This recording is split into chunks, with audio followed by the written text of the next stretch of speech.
o texto da palavra de Deus que se encontra em Apocalipse, capítulo 2, verso 18 em diante. Nós temos cultuando conosco aproximadamente 240 irmãos que estão nas suas casas.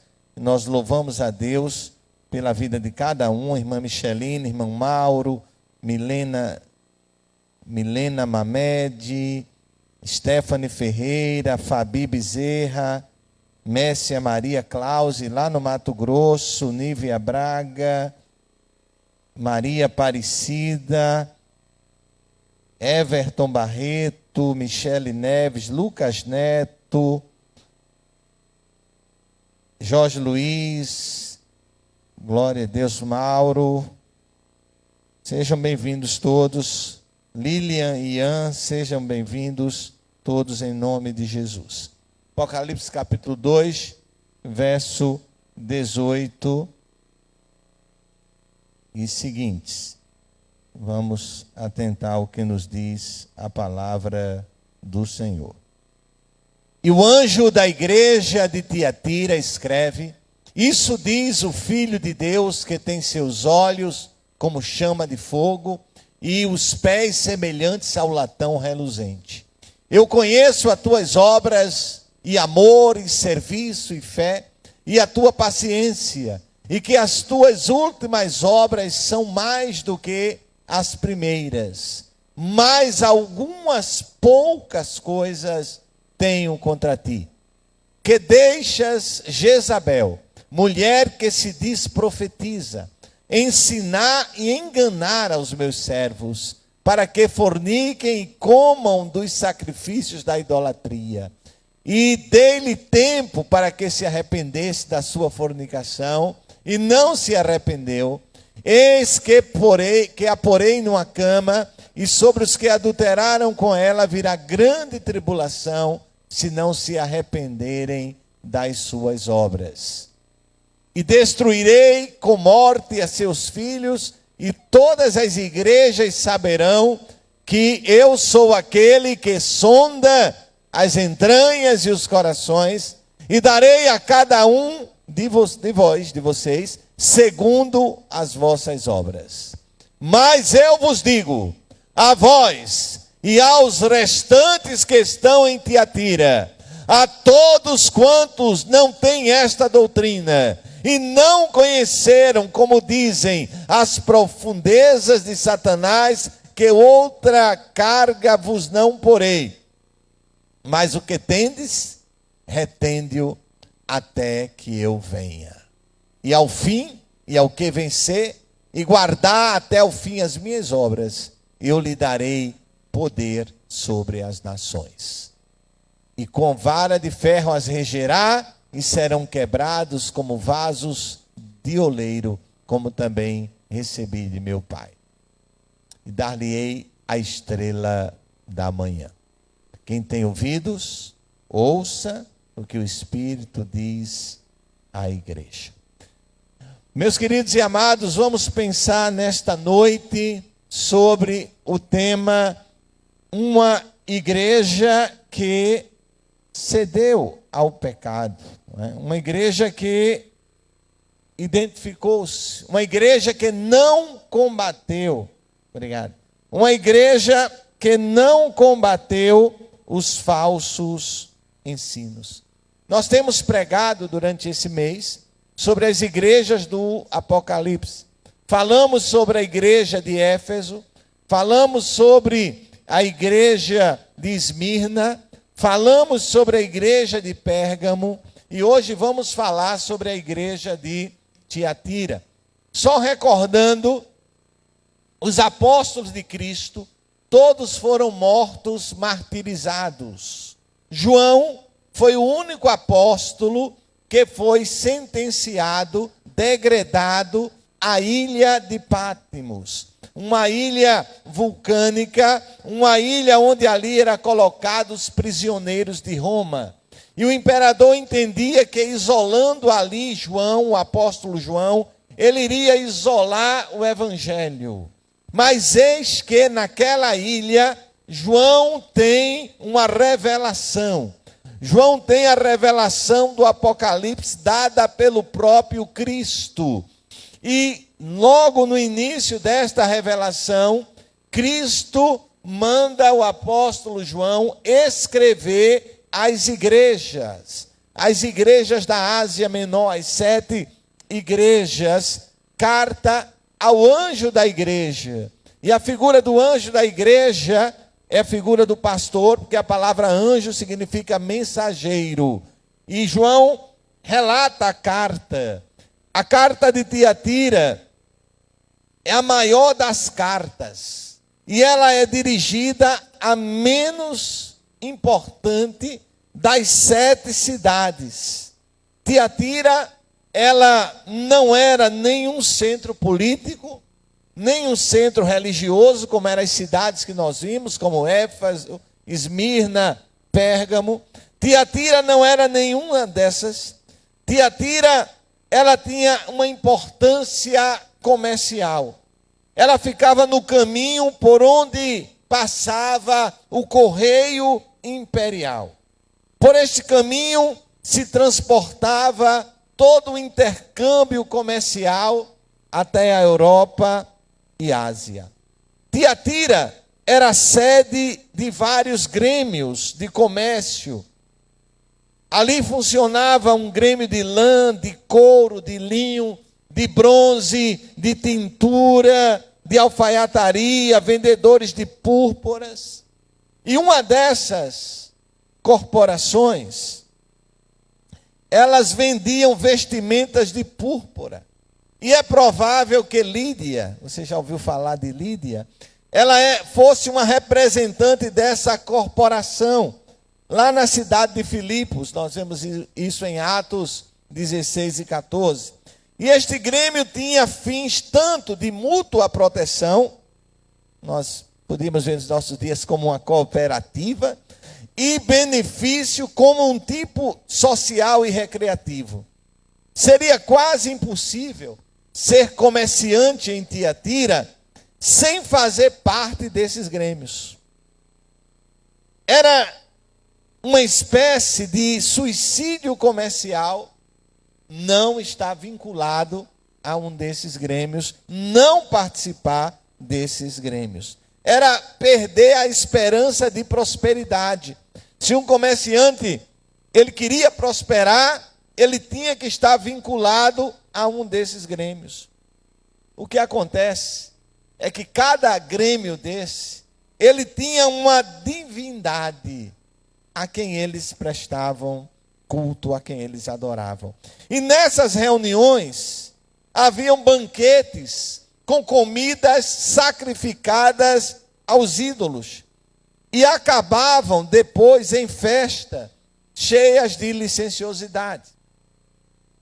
O que os cristãos deviam fazer nessas circunstâncias? Transigir ou progredir? Manter a consciência pura ou entrar num esquema para não perder dinheiro? Quando a gente tem falado da atualidade dessas cartas, é porque essas cartas que foram escritas àquelas igrejas, elas hoje são endereçadas a mim e a você. Nós vivemos em um mundo, embora já tenham passado 2000 anos, nós vivemos em um mundo semelhante ao mundo em que essas igrejas viviam. Não obstante a tecnologia, o avanço tecnológico, mas as práticas, elas parecem que não mudaram. As práticas parecem serem as mesmas.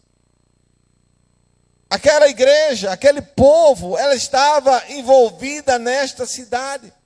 E qual era o dilema dos cristãos? Manter a consciência pura e perder dinheiro e não progredir no seu negócio? Ou transigir? Ou entrar naquele esquema? Qual era o dilema dos cristãos? Ser santo ou ser esperto? Parece um pouquinho com hoje. Ser santo ou ser esperto? O que é que o cristão tem que decidir?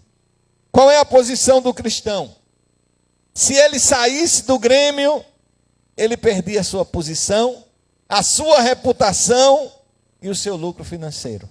Se permanecesse nessas festas, ele negaria Jesus. Pode parecer fácil para a gente, mas não era fácil para aqueles cristãos. E na realidade talvez não seja fácil para muito cristão no dia de hoje, que está vivendo coisa semelhante. Nessa situação, Jezabel fingiu ser a solução. E essa Jezabel aqui, não confunda com a Jezabel, esposa de Acabe, lá em Jerusalém. Não confunda, tá? Essa é outra mulher, só tem igual nome e talvez a forma herética de adorar. Nessa situação, Jezabel fingiu saber a solução. Parece que em toda situação difícil sempre se levanta pessoas dizendo conhecer a solução. E disse ela: para vencer Satanás, é preciso conhecer as coisas profundas de Satanás. Dizia Jezabel, não se pode vencer o pecado sem vivenciar a experiência profunda do pecado. Eu vi recentemente alguém dando um testemunho de um grande erro na sua vida. E a pessoa dizia o seguinte: olha, Deus me permitiu vivenciar isso para que eu pudesse depois testemunhar. Gente, isso é de uma heresia que não tem tamanho. Isso é se afastar do ensinamento. Isso é não querer assumir o seu erro e a sua falha. Jezabel estava ensinando isso. Ela dizia: olha, você precisa errar, você precisa pecar, para que você conheça o pecado e tenha experiência. Em nenhum momento esse era um ensinamento dos apóstolos. Jezabel dizia: não se pode vencer o pecado sem conhecer profundamente o pecado pela experiência. É dentro dessa cultura que a igreja de Tiatira está colocada. Era uma igreja forte, era uma igreja crescente. Aos olhos de qualquer observador, parecia ser uma igreja vibrante, amorosa, cheia de pessoas. Agora, como Jesus vê a igreja? Nós vimos que Jesus é aquele que está no meio da igreja. Jesus é aquele que anda no meio da igreja, conhecendo, sondando, vendo. Às vezes nós olhamos para uma igreja e temos uma ideia de como aquela igreja está por fora. E eu vi um pregador fazendo uma mensagem sobre Tiatira, e ele faz uma comparação interessante. Imagine uma goiaba bichada. Você olha a goiaba por fora e ela está perfeita. Maravilhosa a goiaba. E você dá aquela mordida na goiaba gostosa. Já sabe que descobriu, né? Quando você olhou, só tinha metade. Isso que é a pior coisa, né? Então essa é uma comparação com Tiatira. Por fora, a igreja é perfeita. Por dentro, tinha problema, e problema sério. Jesus, ele olha para aquela igreja, e Jesus se apresenta profundamente à igreja. Ele não apenas está no meio dos candeeiros, ele também ajuda no meio, anda no meio dos candeeiros, ele conhece as obras da igreja, as tribulações da igreja, bem como o lugar em que a igreja está. No verso 18, coloca aí para a gente, por favor, Apocalipse 2:18. Seus olhos são como chama de fogo. Seus olhos são como chama de fogo. Sabe o que quer dizer isso? Os olhos do Senhor como chama de fogo, quer dizer que Ele tudo conhece, Ele tudo sonda e Ele tudo vê. Nada escapa ao seu conhecimento. Ele conhece as obras e também as intenções. Cristo se apresenta assim porque muitas práticas estavam sendo toleradas secretamente dentro da igreja. Mas ninguém dentro da igreja, mas ninguém pode se esconder do olhar de Cristo. A gente cantou hoje lá no gabinete antes de vir para cá. Cuidado, olhinho no que vê. Cuidado, boquinha no que fala. Cuidado, pezinho aonde vai, aonde pisa. Né? Tem um Salvador no céu que está olhando para você. Né? Tem um TikTok que fizeram agora. E alguém disse para a pessoa: Jesus está aqui. Não sei quem já viu. E a pessoa diz: Jesus está aqui? Estou ferrado.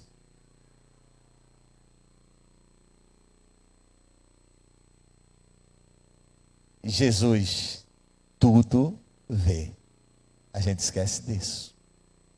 Né? A gente esquece disso. Jesus estava no meio da igreja de Tiatira. Ele conhecia aquela igreja. Ninguém pode se esconder ao olhar penetrante e onisciente de Jesus. Pedro não pôde apagar de sua memória o olhar penetrante de Jesus. Ele esquadrinha o coração e os pensamentos. No dia do juízo, ele vai julgar o segredo do coração de cada pessoa. Jesus se apresenta como aquele que distingue dentro da igreja as pessoas fiéis e as infiéis ali. Numa mesma comunidade, haviam 3 grupos. Lá em Tiatira haviam 3 grupos. Verso 24, Nildo, por favor. Havia ali os fiéis, haviam ali os infiéis,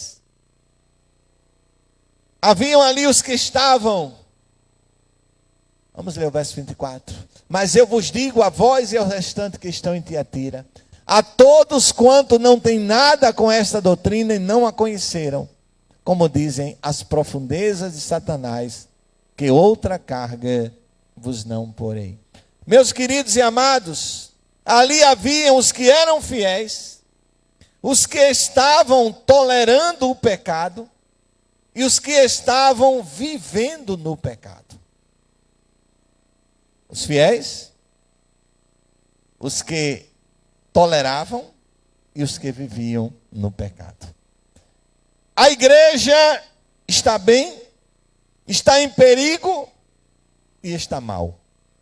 Está bem para os que são fiéis. Está em perigo para os que toleram o pecado. E está mal para aqueles que estavam na prática do pecado. Jesus sabe distinguir uns dos outros. Numa mesma igreja, há pessoas salvas, há pessoas não salvas, há joio e trigo.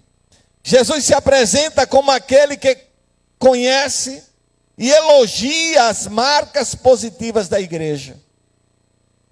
A igreja era marcada por amor. A igreja possuía a maior das virtudes, o amor. O que faltava em Éfeso, havia em Tiatira. A igreja era marcada por fé e confiança em Deus. A igreja era marcada pela perseverança ou paciência. Ela era uma igreja que passava pela prova por firmeza. Estou passando pela prova, dando glória a Deus. A igreja, ela estava numa crescente espiritual. As últimas obras da igreja eram mais numerosas do que as primeiras. Essas eram as marcas do remanescente fiel e não da totalidade dos membros. Tiatira era uma igreja tolerante ao pecado e ela recebe a reprovação de Jesus. Jesus reprova a igreja por ser tolerante com o falso ensino. Jesus reprova a igreja porque estava dando ouvidos a Jezabel, uma profetisa que ensinava aquilo que a Bíblia não dizia. Igreja do Senhor, nós terminamos a leitura hoje dizendo: quem tem ouvidos para ouvir, ouça. Nós temos hoje igrejas, igrejas e igrejas. Cuidado com o que cada igreja está ensinando. Cuidado, que tem igreja inventando coisas que nunca passou nem perto da Bíblia.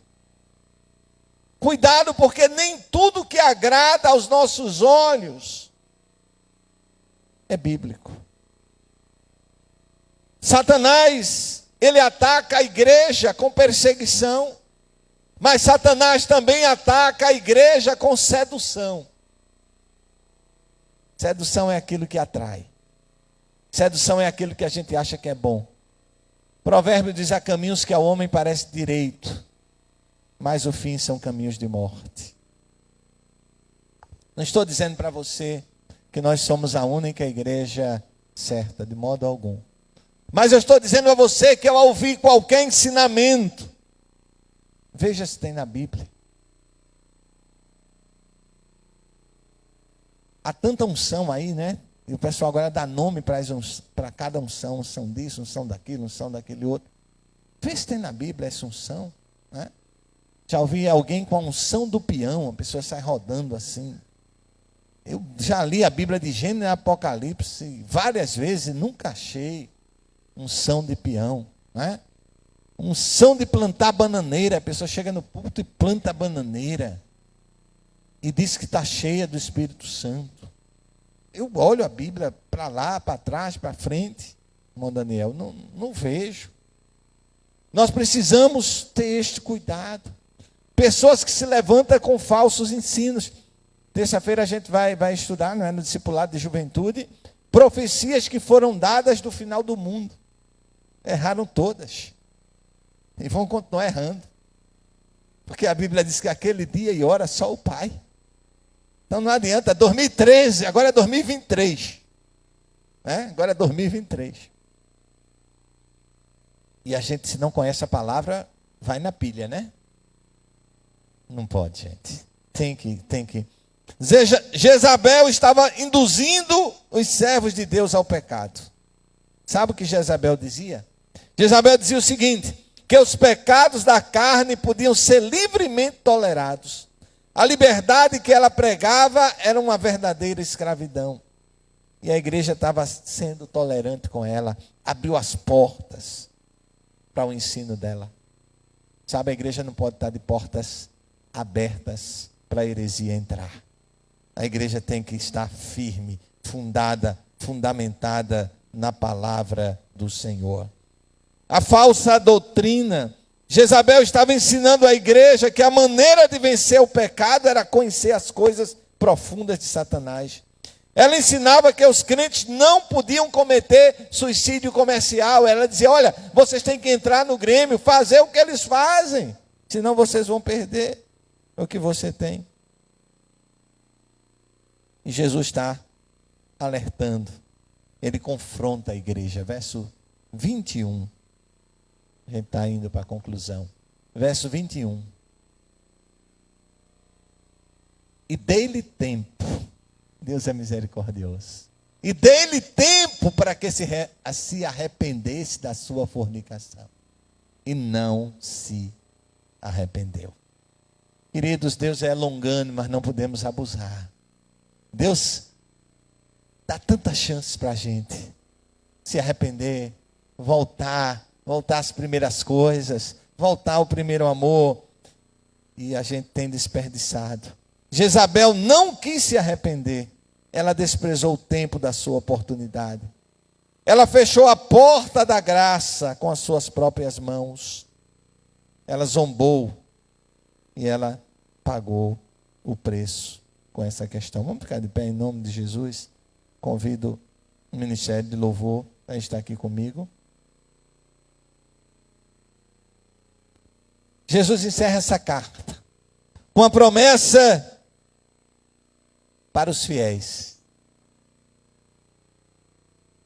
O vencedor é o que guarda até o fim as obras do Senhor. Perseverança é a marca dos santos. Cristo ensina que não adianta ganhar o mundo inteiro e perder a alma.